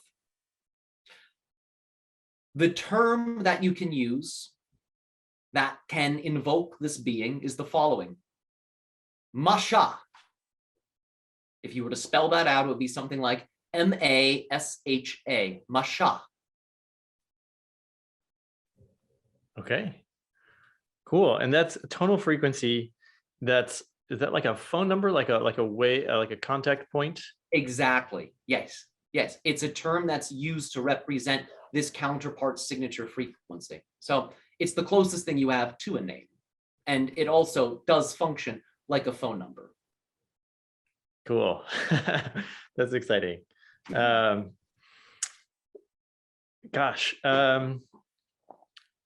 My intention is, some of the questions that I'm asking may be more personal because they came to me, and some meant for a broader audience, but I'm trusting that you'll be able to share things that all the listeners will be able to benefit from. So my next question my next question will be sort of personal in a way. I had someone tell me that this was someone that was looking into my future, and they said, in a couple of years, you'll be working a lot with kids because kids are going to really help humanity progress and evolve. Could you say anything about that? All right, we'll talk about it like this. Within your modern educational system, there are only so many subjects that are covered. And these subjects, while they are of great utility, really only scratch the surface of what is existing as a dormant capability within every single human being. Other forms of education, what you call alternative education, such as what you're in a sense providing here, can activate those seemingly dormant capabilities within people, but also within children. And when those capabilities are awakened at a young age, it allows for the children that are being born onto your planet now to evolve in a very accelerated way, where they can make leaps and bounds in their mastering of certain skills and in their remembering of who and what they are. The children that are born today do not go through the same type of forgetting that many of you have gone through being born here on Earth. Even though these children may not have visual memories, although some of them do, that represents their pre-incarnate self, they're able to feel a very strong connection to those energies and those dimensions. So both consciously and unconsciously, they channel the energies of spirit, what you call the other side, through them, through their lives, through their expressions, which acts as a reminder for all of you, the adults, so you can also connect to those levels more easily. And when a child is shared at an appropriate pace, the information that is designed to awaken more of those dormant capabilities, it allows for them to shine even more brightly into the reality, and it allows for them to act as a living symbol for what happens when you do not sacrifice the youth, but include the youth in the process of evolution, which archetypally would translate as what you call the enlightened child, which is an archetype that exists within all of you. Many of your spiritual practitioners embody this. Even though they may be 80 years old, they are still laughing, they are still being silly, and they have not closed their heart. And that's what all of these children whom are coming to your planet now are embodying. That's I feel very uplifted by that thought. Is there specific things that you suggest teaching these kids? Well, it all comes down to what are you personally excited to teach? Because whatever you are personally inspired or excited to teach will automatically attract in people whom are ready to receive that. So when each of you fully embodies the skill sets, both overt and subtle, that represent your passion and your excitement, and you then reach a point in your journey where you're ready to share that with people, you will automatically begin to attract others whom are ready to receive it. And children are no different. Okay. So each teacher with their own part that they're excited to share. Exactly. Yes. Okay. Are there things that sort of even more broadly than children, you think would really benefit the progression of humanity at this point in time? In general, deep connection and relationship with your Earth, with your planet. We're going to speak metaphorically here. However, there's a great deal of direct, literal meaning behind this as well. Okay. On the subterranean levels, you have the idea of the different crystalline networks that exist, massive crystalline structures.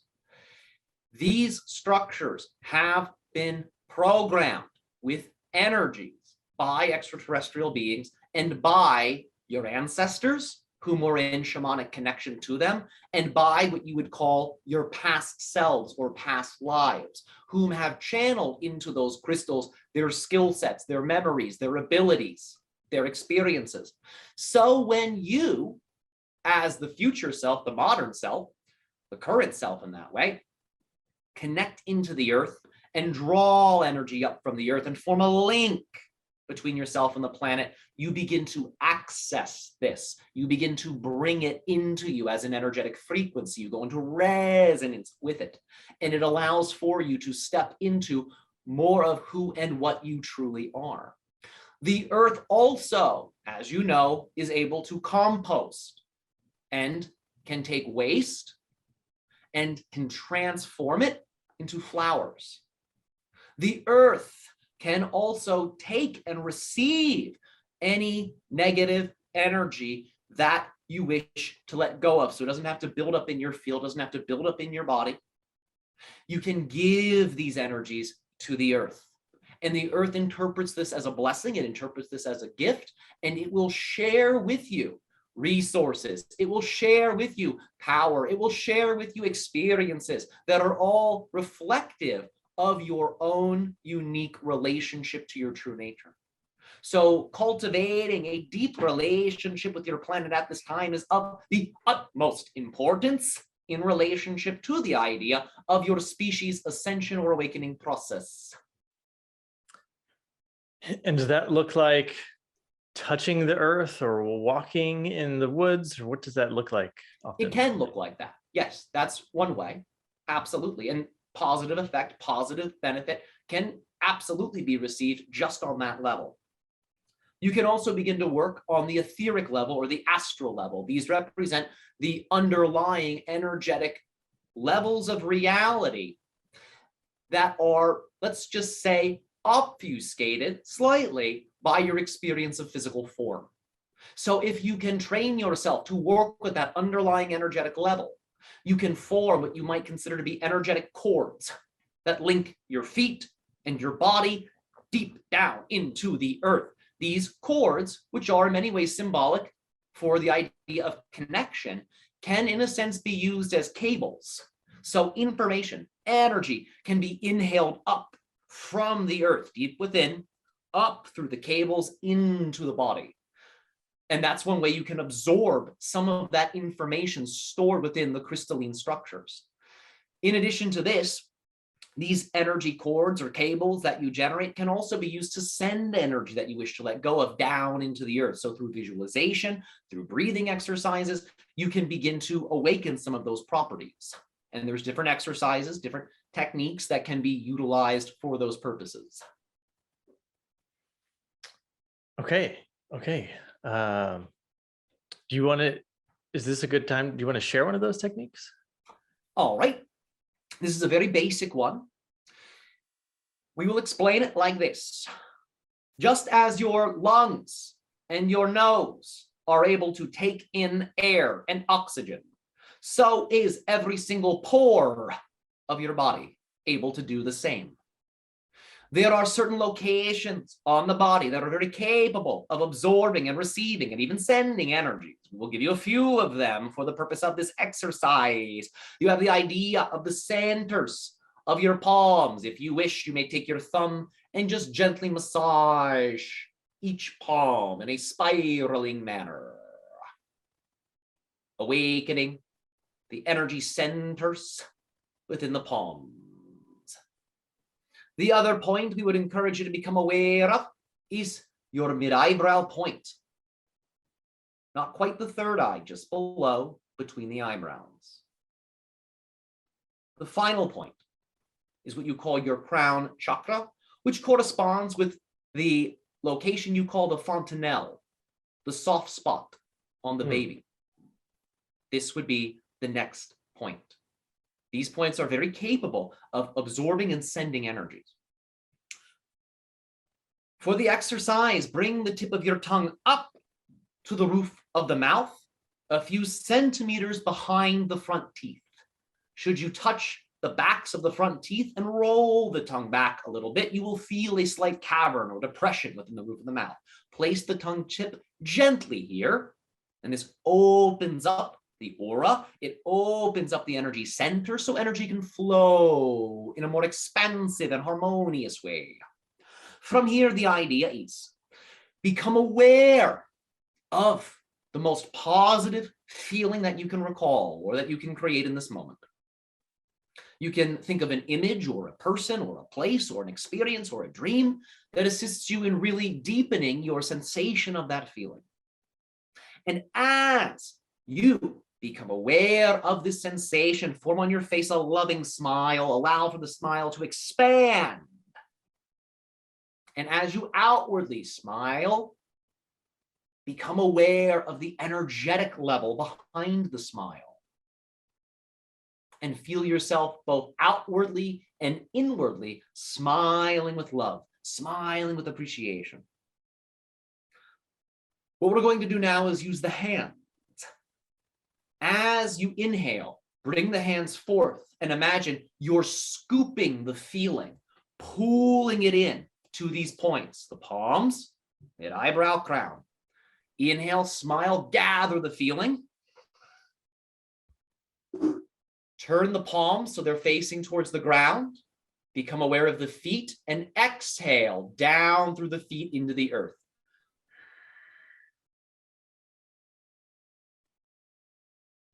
Inhale, smile, gathering the loving feeling. Palms facing down. Exhale down through the feet.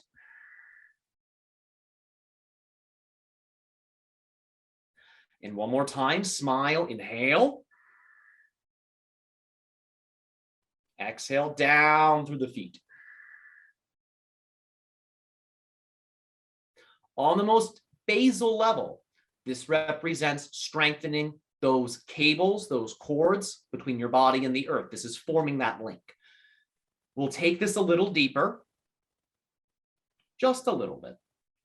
We're going to show you how to release whatever it is you wish to release into the earth.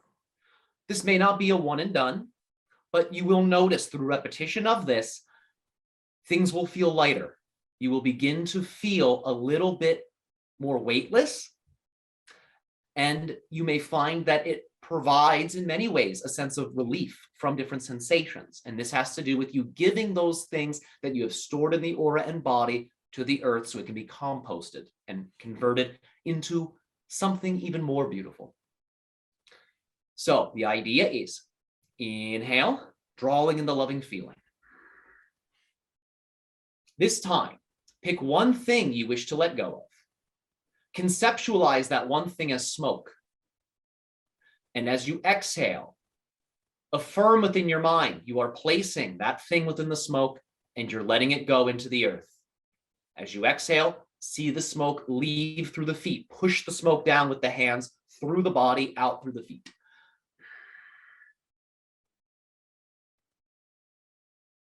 Inhale, smile, gathering the love. Palms facing down. Exhale, place whatever you wish into the smoke. Exhale it down through the feet into the earth.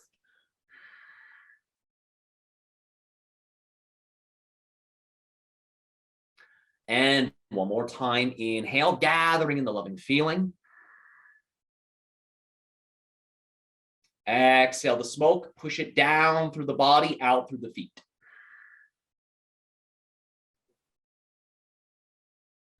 And take your hands, covering your belly button. On your next inhale, think of all of the love you have generated. That love is a substance, it's an energy, it's a currency. It can be stored within you, like money in a bank account, if you will. Inhale and imagine all of that love comes into your intestines, level with the navel in the center of the body. And see that energy as golden light and see it form into a sphere. Inhale, drawing the energy in as you cover the navel. Hold the breath, see the sphere form, and instruct the energy to stay here and to build a loving power within you.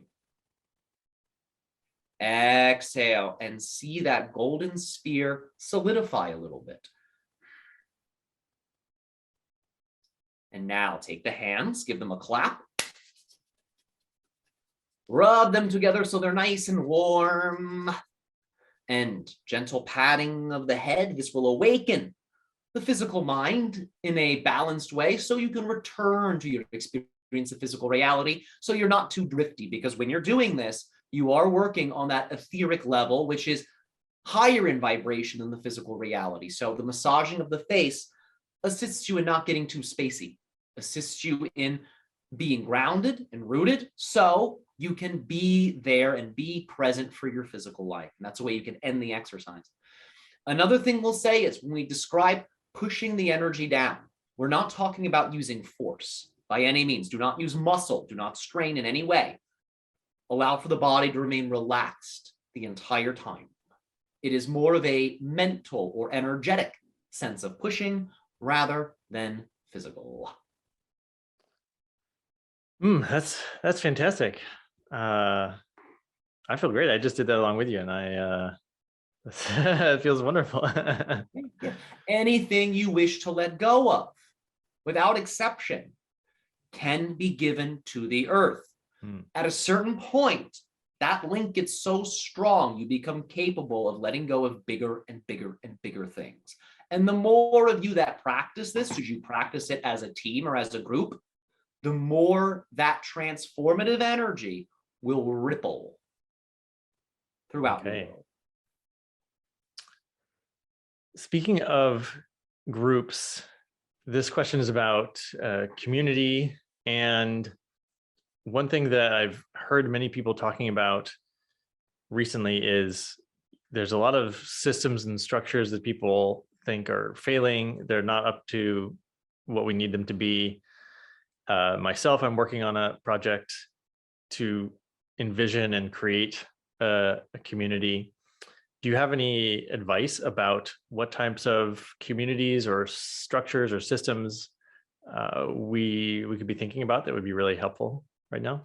What we would encourage is pay attention to the hunter-gatherer tribes that exist on your world, whom are very communal, whom interact with one another in group dynamics that involve sharings, oftentimes in circular formations, and work together as a team. And this can allow for you to tap into the ancestral memory within you that remembers being a part of a loving, supportive tribe or group. The idea is, before your species went through what is described as the fall, which is really just a descent in vibration, your species was primarily breatharian and fruitarian in nature. And your species truly was one family. And there are dimensions of your cellular memory, your genetic memory that know this. And the hunter-gatherer tribes and some of the ways that they relate to one another and communicate with one another represent an ancestral yet modern connection to that time. So if you learn their ways, you will find that you can create, with a loving heart and intention, a community that will also mirror that intention. Thank you. You're very welcome. I'm curious about this city that I live in, St. Louis, and it's had some historical important moments, but it seems to be at a place where it's kind of I don't know, run down. It's not that great of a place, but there's a lot of, we have rivers here. We have, a lot of, it's the center of this continent to some degree. Could you talk about, is there potential for this actual physical place here of St. Louis? Absolutely. The fact that it is surrounded by the beauty of the natural world that you have described indicates that it too possesses a great deal of natural beauty that perhaps just hasn't been cultivated by the occupants of the city, but it still exists as a dormant potential nevertheless. So through different types of energetic workings, through different types of blessings, and through different types of shamanic workings with the land and the neighboring energy centers, all types of positive vibrations and energies can be introduced into the collective consciousness of the city. And this will enable that natural beauty, that natural creativity, that natural love that exists within the hearts of all people that occupy it to become more overt, to begin to awaken. So you understand the phrase, if you wish to see a change in your world, you must be the change yourself. And as you begin to explore your own natural relationship with beauty, with love, and you blend that with the earth and the power centers of the earth that are proximal to you and the city, it automatically ripples. Because fundamentally, you are all one being. There's many names for this being: God, source, all that is. You are all this. You all contain this within you. Therefore, even though the forms and the personas may be different, the underlying life force, that original level that exists within all of you, is identical, exactly the same. So as you make a change within yourself, because you are all beings that you experience, it means on a certain level, all other beings that you experience have made that change, whether they consciously recognize it or not.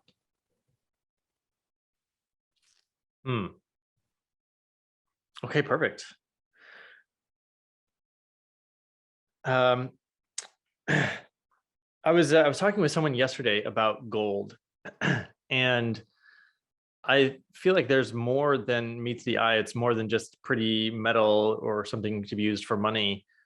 Are there other properties of gold that make it so valuable around the universe? Yes, we'll talk about it on a biological level.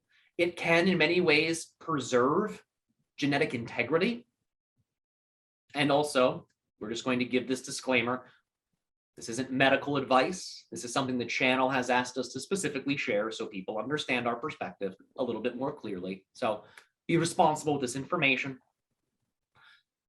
It can preserve genetic integrity. It can also boost the function of the nervous system, increasing its conductivity and its ability to communicate electrical signals throughout the system. And this occurs within each cell of the body, including the neuronal cells that are connected to your brain, your heart, and your intestines.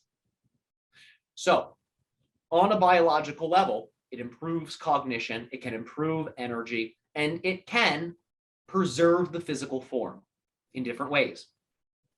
Now, on more of an esoteric level or spiritual level, it is solar in nature. It corresponds with what you call your sun, not just your physical sun, but the energetic levels of the sun that you're constantly being exposed to just through being on Earth.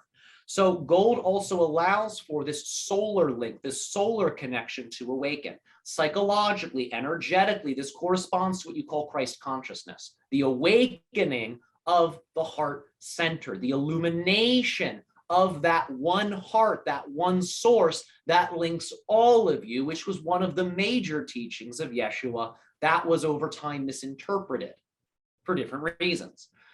So gold can assist you in awakening that heart link in a way that ultimately will enable you to, through love and acceptance and non-duality, to see every being as you, to see every being as source, to see every being as the divine. That is one of the unique properties of gold. There are many other properties, however, at this time, that is the most relevant one for us to share. Cool. I dig it. Okay, gosh, there's so many questions. Time cycles. This is something that we're seeing echoes of things in our society that seems like we should have learned them in the past, but now we're re-experiencing them again. You've already talked about the idea of past lives. Could you talk about does human culture experience time cycles in some way? Yes, yes. Now, you might experience that linearly, but that's just because you are in a realm where space and time are really maximized in particular ways. So you can have the experience of the hero's journey, which is a process of linear unfoldment for the most part. To us, in terms of its geometry, it is a spiral in nature, the hero's journey, and that upward momentum of evolution. Recognize that the past and the future exist right here, right now, because all things exist right here, right now. There's nowhere else for anything to be because there's only one moment.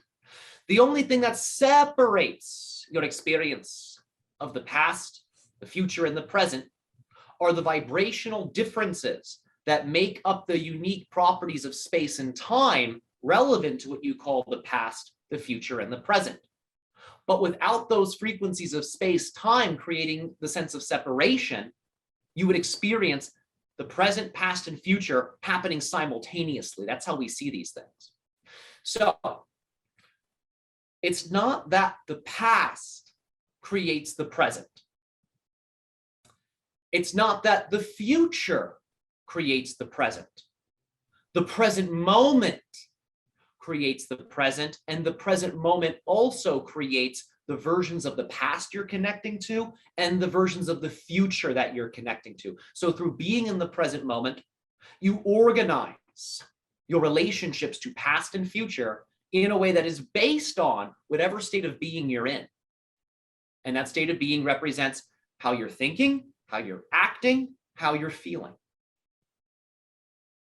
So based on those things, you get to organize the versions of past and future that you connect with. Now, your species is going through its own evolutionary process, and the civilizations of the past and the civilizations of the future are also going through their own evolutionary processes as well. And at certain points in your here and now journey, you will be going through a theme, a challenge, an experience that vibrationally parallels the challenges or experiences that are connected to the past civilizations and the challenges and the experience that are connected to future civilizations, future realities. And when that vibrational paralleling or resonance occurs, it can translate in your here and now as processing the karma of the past, overcoming the challenges of the past.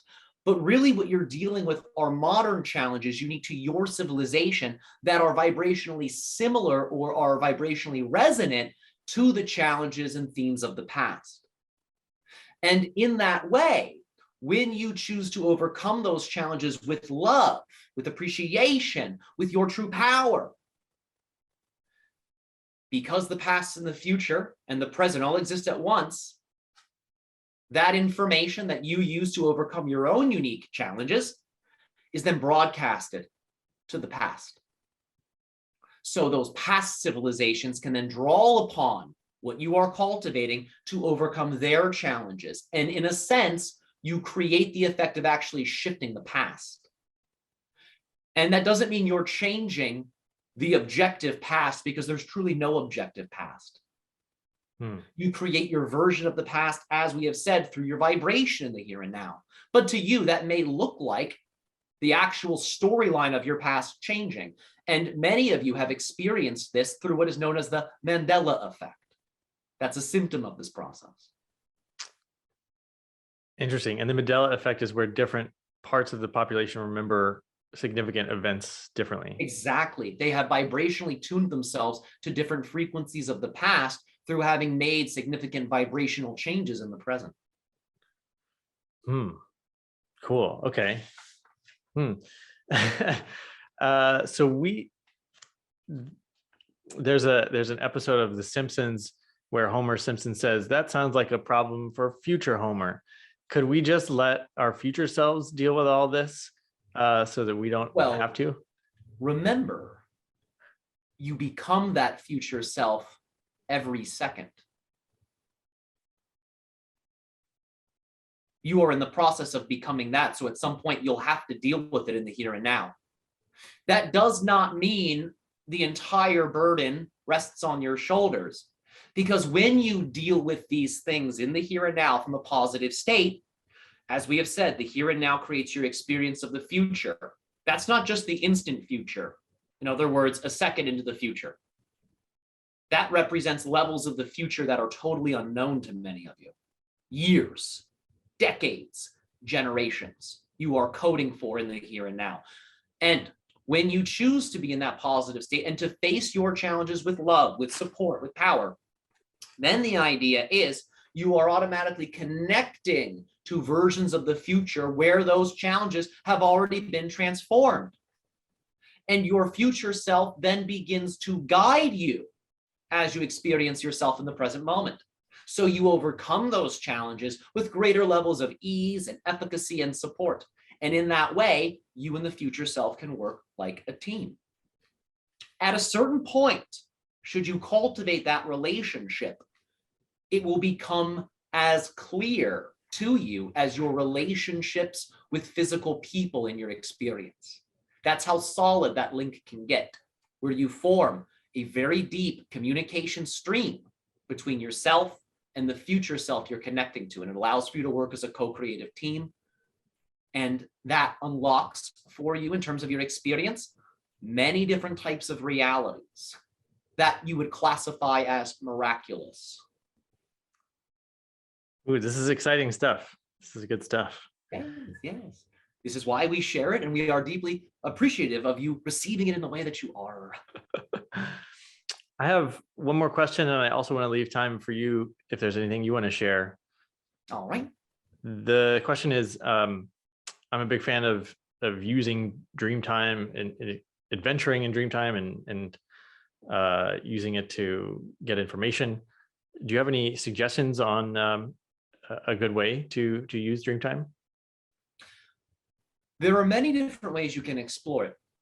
Just as you can do many things in your physical world that are beneficial to you, the same is the case on the dream world, because the dream world, for the most part, is what you call the astral realm, which is, in a sense, a watery reflection of the physical world, but it is also a watery reflection of the spirit realm.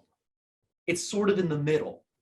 So when you are in the astral realm, when you are lucid in your dreams, the idea is that you are capable of honing certain skills that you are working on honing in the physical reality.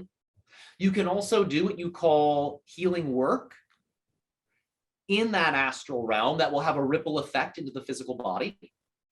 You can also receive education. You can receive teachings and messages from the beings of the astral realm.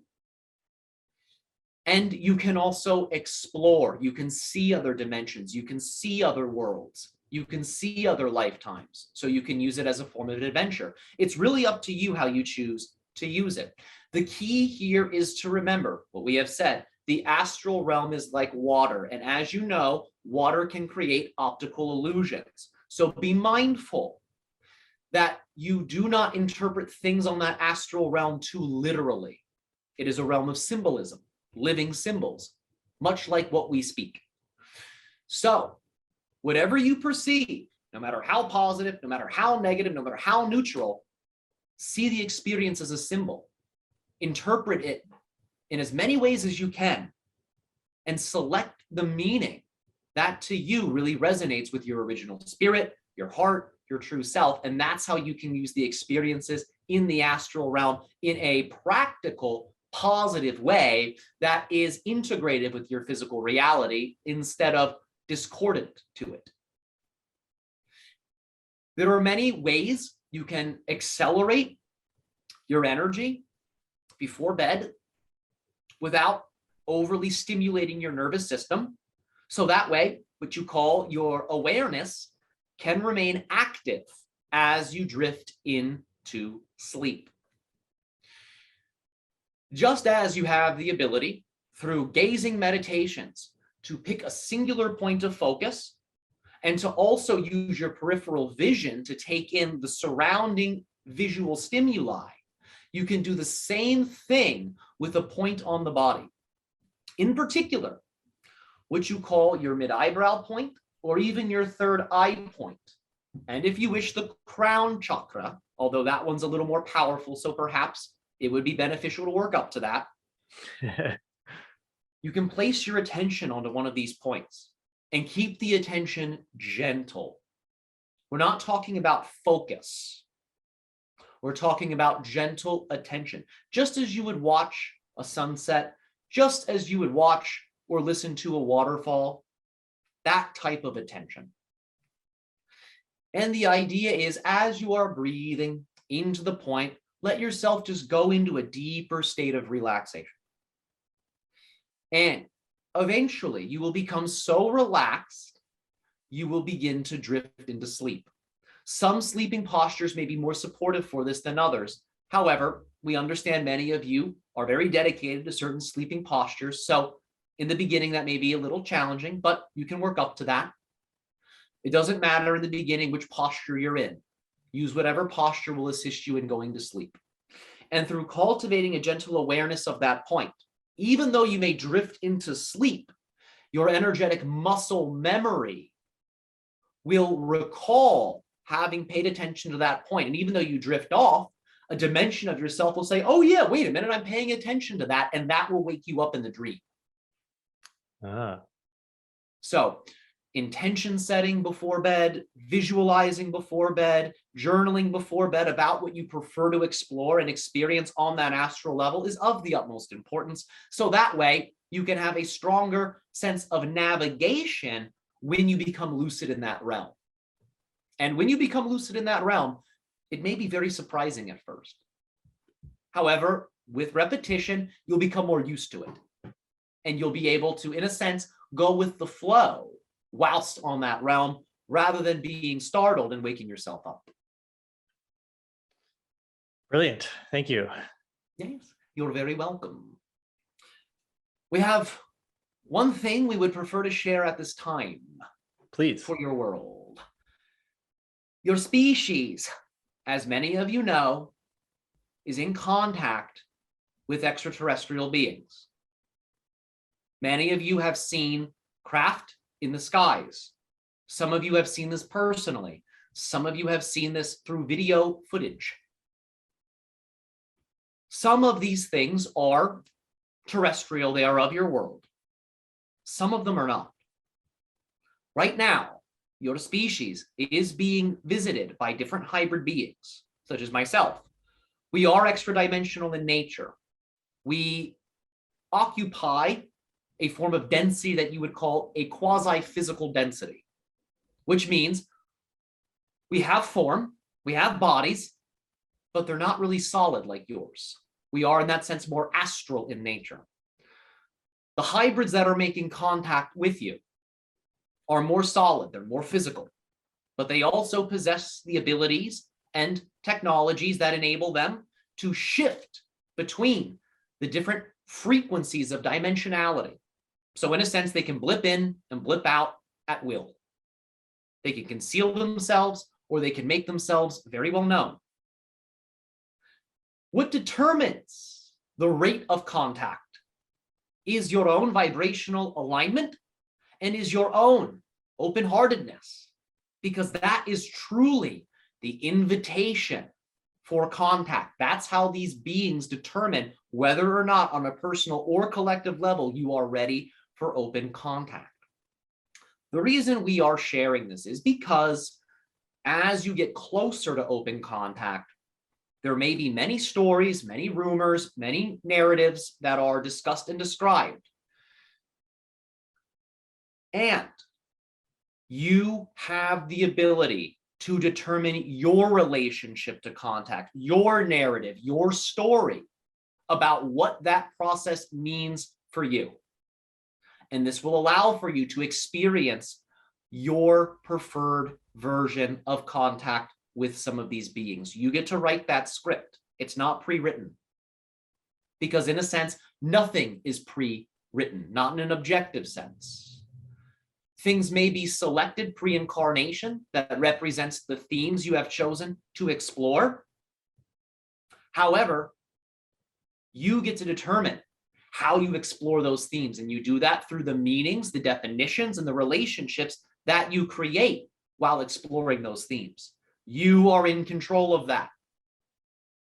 That is a part of your autonomy.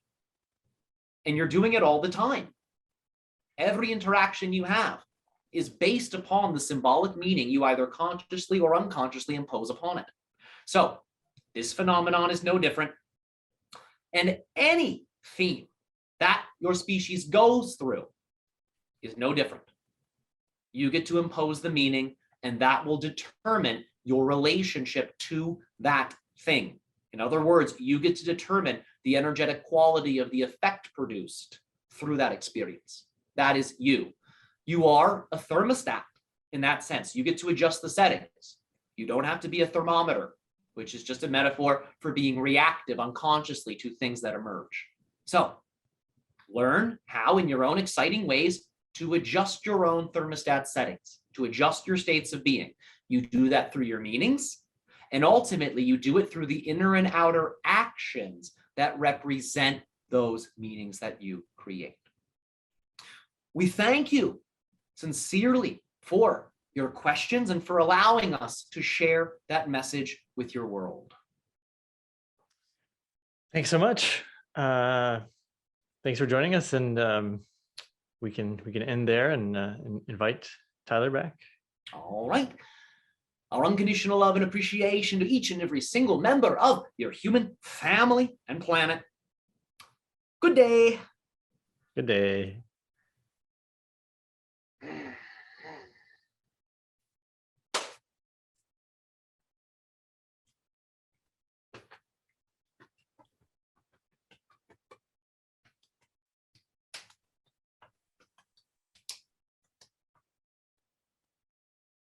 Okay.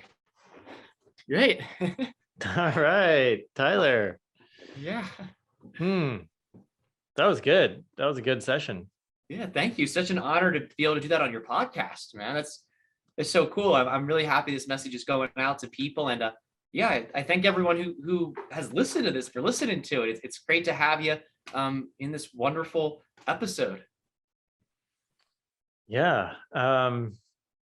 Anything you want to share about where you're at right now and what that was like for you?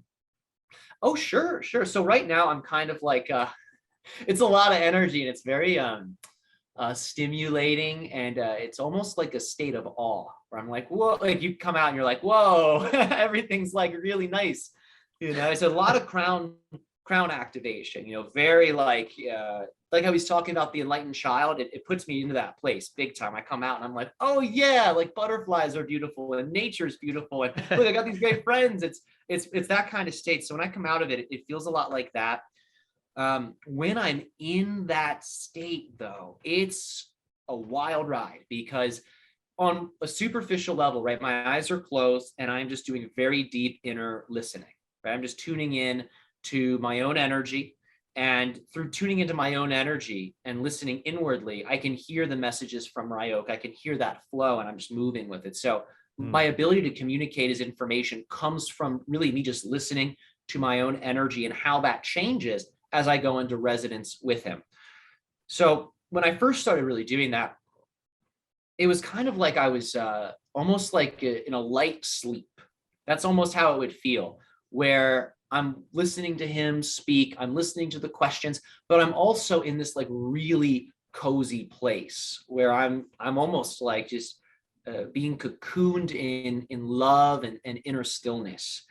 And then as I continued to cultivate, I realized that there were other levels beyond that inner stillness. And what I began to see was visual journeys happening, where it's almost like myself, the person or people I'm channeling for, and Ryok all together are literally going on this journey.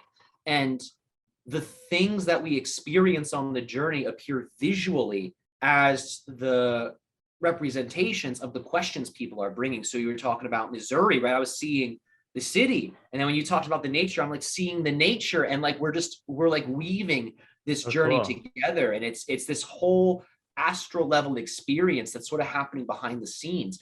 And what's crazy is that stuff's happening all the time. Like when we talk about the symbolic meanings we're imposing, we're weaving an astral story landscape on that realm. We don't see it physically because we're rooted here, but on the energetic level, whenever we're having an interaction, it's like we're taking people on these different rides.